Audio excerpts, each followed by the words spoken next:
Weather Service emergency. This test is conducted at approximately 11:30 each Wednesday morning, weather permitting. It is an actual emergency weather service each Wednesday morning, weather permitting.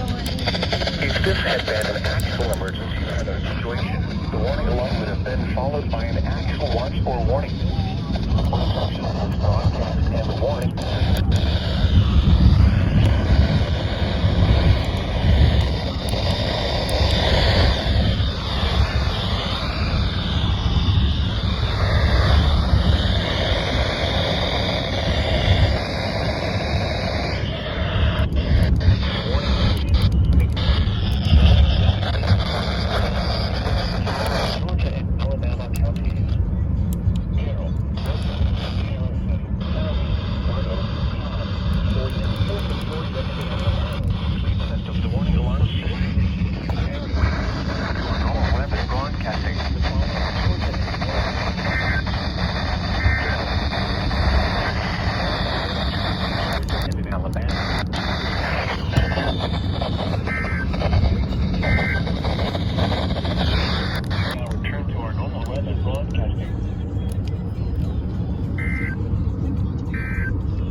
Was a test of the National Weather Service Emergency Warning System for Lagrange, GXI 76.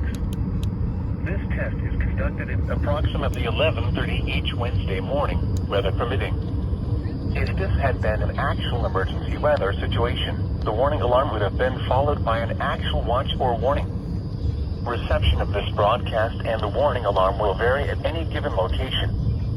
This variability, normally more noticeable at greater distances from the transmitter, will occur even if you are using a quality receiver in perfect working order. To provide the most consistent warning service possible, the warning alarm will normally be activated for warnings in selected watches within a 40-mile radius of Lagrange. This includes the following Georgia counties: Heard, Meriwether, Carroll, Coweta, Entroup, and Randolph and Chambers counties in Alabama. This concludes the weekly test of the warning alarm system. We now return to our normal weather broadcasting.